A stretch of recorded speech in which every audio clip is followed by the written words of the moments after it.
लगातार हम बता दें कि प्रशांत किशोर लगातार सम्राट चौधरी पर आरोप लगाते रहे हैं। उन्होंने कहा नीतीश कुमार इतने सीट नहीं ले सकते हैं, मैं राजनीति छोड़ दूंगा। हालांकि उनकी अपनी पार्टी का अस्तित्व इतना नीचे हो सकता है ये कभी कोई सोचा भी नहीं था, क्योंकि युवाओं का ज़्यादा झुकाव था प्रशांत किशोर पर। हम लोग जिस तरह से काम कर रहे थे, लोगों के बीच जा रहे थे और जाने के बाद मुझे लग रहा था कि नहीं, जनता जो है वो बिल्कुल चाह रही बदलाव हो और बिहार को बदलते हुए देखना चाह रहे थे यहाँ के युवा।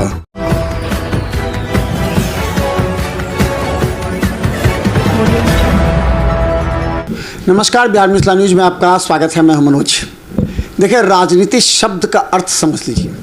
अगर आपने विगत 10 वर्षों में राजनीति में जिस तरह बदलाव आया है, सोच में बदलाव आया है, क्रियाकलाप में बदलाव आया है और जो कहा जाता है सिद्धांत में बदलाव आया है, अब की राजनीति में कौन कब किसके साथ है, कौन कब से अलग है, ये कहना मुश्किल है। राजनीति में डिक्टेटरशिप चलती है, एक व्यक्ति की चलती है कभी कभी।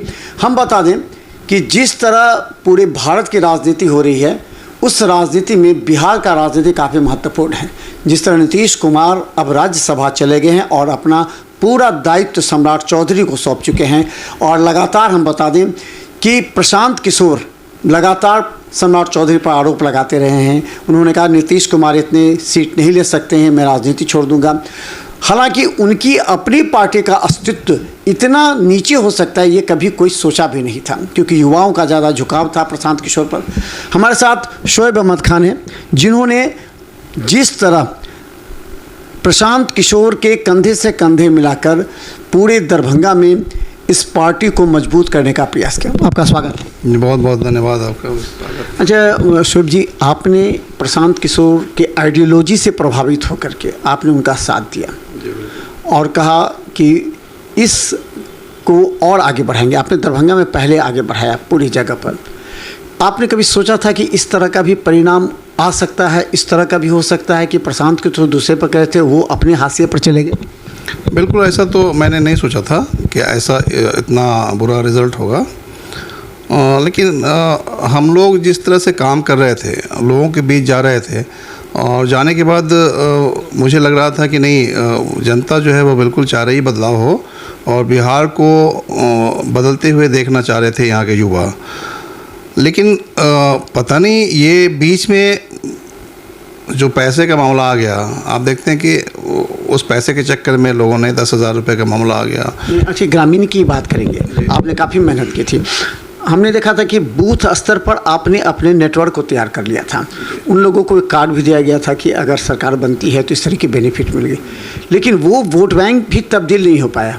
दूसरा, अल्पसंख्यक वोट बैंक कहा जा रहा था कि आरजेडी के साथ होगा, वो देखिए ओबीसी के साथ चला गया। उसको तो कोई फायदा नहीं हुआ। 10,000 के उसको तो नहीं कह सकते 10,000 रुपया लिया होगा तब जाके ओबीसी को वोट दिया, लेकिन वो तो दिया। तो इस समय किस लग रहा है, जिस तरह आपने मेहनत की थी ग्राउंड स्तर पर, वो क्यों फेल हो गई?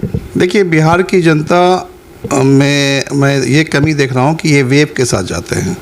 हवाओं में बहने वाली जनता जहाँ होगी उस राज्य का विकास कभी नहीं हो सकता। जब तक जनता के अंदर में शिक्षा नहीं आएगी, शिक्षा नहीं हो और उनके अंदर में सोचने समझने की सलाहियत नहीं होगी, तब तक के उस राज्य का, उस ज़िला का, उस समाज का विकास जो है वो असंभव है। और इसी का नाजायज़ फ़ायदा आज के नेता उठा रहे हैं। अगर गलती से भी जीत जा रहे हैं लोग, तो जीतने के बाद अपनी जिम्मेदारियों का निर्वहन वो ईमानदारी से नहीं कर पाते हैं। चूँकि अभी है क्या कि हम लोग बेईमान हैं, सीधी बात करता हूँ कि ईमानदार नहीं है। न ईमानदार अपने समाज के प्रति हैं, न अपने राज्य और अपने देश के प्रति ईमानदारी हम लोगों की कम हो। क्या लगता है कि इस चुनाव में जिसने आप काफ़ी बारीकी से देखा, तो क्या लगता है कि जो वोट बैंक है वो दो जगह सिमट रही है, दो आइडियोलॉजी पर। एक आरजेडी समर्थन, मैं आरजेडी का इसलिए हम कोट कर रहा हूँ कि आरजेडी ही बेस होता है महागठबंधन में। दूसरी तरफ बीजेपी, चाहे जदयू भी हो, लेकिन बीजेपी जदयू दोनों। तो क्या लगता है कि आज के समय में इसी दो आइडियोलॉजी पर वोटर सिमट रहे हैं, नया आइडियोलॉजी को एक्सेप्ट नहीं कर पा रहे हैं? हमें तो ऐसा ही लग रहा है कि जो अभी आइडियोलॉजी जो हम लोगों का था, जितना बढ़िया सोच, इतना अच्छा विचार बिहार के प्रति, बिहार के लिए। तो इन चीज़ों को लोगों ने नहीं समझा। बिहार में कहीं ना कहीं ऐसा लगता है कि इतना बेरोजगारी है, इतने लोग कमज़ोर हैं कि लोग करंट बेनिफिट चाहते हैं कि हमको नगद फ़ायदा हो जाए। तो अभी कहीं ना कहीं लोग जो युवा हैं, अगर उनके घर में उनकी माँ है, बहनें हैं, अगर उन्हें कुछ लाभ हो गया तो प्रेशर दे करके वोट करवाते हैं। हालांकि इनके अंदर में जो युवा हैं, अगर वो अच्छी एजुकेशन मिली होती तो मैं समझता हूँ कि अपने माँ बाप को भी कहते कि नहीं, हमें बिहार चेंज करना है। ये 10,000 रुपया का कैलकुलेशन करके ही बताया गया था कि ये 10,000 रुपया जो है वो आपको अगर हिसाब कीजिए तो 5 रुपया पर डे पड़ता है। प्रशांत किशोर जी ने ये बताया था कि हम आपके की जो ज़िंदगी है ये लंबी ज़िंदगी होती है, पूरी ज़िंदगी का इंतज़ाम होना है, एक दिन का इंतज़ाम और या 1 महीना या 5 साल के नहीं। हम आपके लिए व्यवस्था करेंगे कि आपकी पूरी ज़िंदगी जो है वो अच्छी तरह चलाए। हमने देखा कि जन स्वराज का कई कार्यक्रम हुए जिसमें उन्होंने अल्पसंख्यक को पूरी तरह भरोसा दिलाया कि आप हमारे जन स्वराज में सुरक्षित हैं, आपको इस तरह के।